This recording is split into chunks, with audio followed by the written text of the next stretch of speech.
നിക്കടി. ഒരു വർഷം എന്നെ പ്രേമിച്ച് തേച്ചിട്ട് ഗവൺമെന്റ് ജോലിക്കാരനെ കണ്ടപ്പോൾ നീ അവൻ്റെ കൂടെ പോയി. ഒരിക്കലും ചേരാത്ത രണ്ടുപേരും പിരിയുന്ന തന്നെ നല്ലത്. ബസ്സിന് കല്ലെറിഞ്ഞും പോസ്റ്റർ ഒടിച്ച് നടക്കുന്ന ഒരുപാട് പിള്ളേരുണ്ട് നാട്ടിൽ. കയ്യിലൊരൊറ്റ പൈസ കാണത്തില്ല, പക്ഷെ ഒരിക്കലും ചതിക്കില്ല. വഴിയിലിട്ടിട്ട് പോത്തുമില്ല. അവരാഗ്രഹിച്ച് നടക്കാത്തതായി ഒന്നുമില്ല. അഭിരാമി, നിനക്ക് കേരളത്തിലെ പിള്ളേരെ അറിയില്ല. കഴിഞ്ഞ കുറച്ച് ദിവസത്തെ യാത്ര എന്ന എക്സ്പീരിയൻസ് അത് നിന്നോട് പറഞ്ഞാൽ എത്ര മനസ്സിലാവുമെന്ന് എനിക്കറിയില്ല. പക്ഷെ അതിന് നിനക്കൊരു താങ്ക്സ്.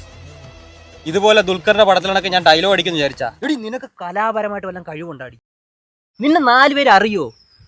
ഇനി എൻ്റെ മുമ്പിലാവണ നീ വന്ന് പെട്ട നിന്നെ ഞാൻ തുപ്പും, എറിയും നിന്നെ ഞാൻ. നീ ഇത് കണ്ട, നിന്നെക്കാട്ടി സൂപ്പർ ഒരു കൊച്ചിനെ എനിക്ക് കിട്ടി. ഇവളും മൂക്കുത്തിയിട്ടുണ്ട്, നീയും മൂക്കുത്തിയിട്ടുണ്ട്. പക്ഷെ നിനക്കിതൊട്ടും ചേരുന്നില്ല. നീ ഇവളെ കണ്ട കിടു. സർക്കാർ ജോലി ഉണ്ടെങ്കിൽ നീയൊക്കെ കെട്ടത്തോളാ. ഇത് എവിടുത്തെ നിയമം?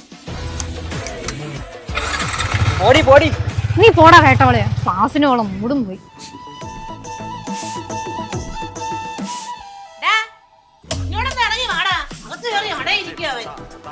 എന്തോ അമ്മേ? ഒരു നാടൻ പെങ്കൊച്ച് ഡാൻസ് ഒക്കെ അറിയാടെ, കലാപരമായിട്ട് നല്ല കഴിവുണ്ട്. അങ്ങനെ വരാൻ വഴിയില്ലല്ലേ? നിങ്ങൾ തമ്മിൽ നല്ല മാച്ച. അമ്മ അതിന് പെങ്കൊച്ചിനെ കണ്ടോ? പ്രോഗ്രാം എനിക്ക് ജാതകവും ഫോട്ടോ അയച്ചു തന്നിട്ടാ, ഡാൻസ് കളിക്കുന്ന വീഡിയോയും ഉണ്ട്.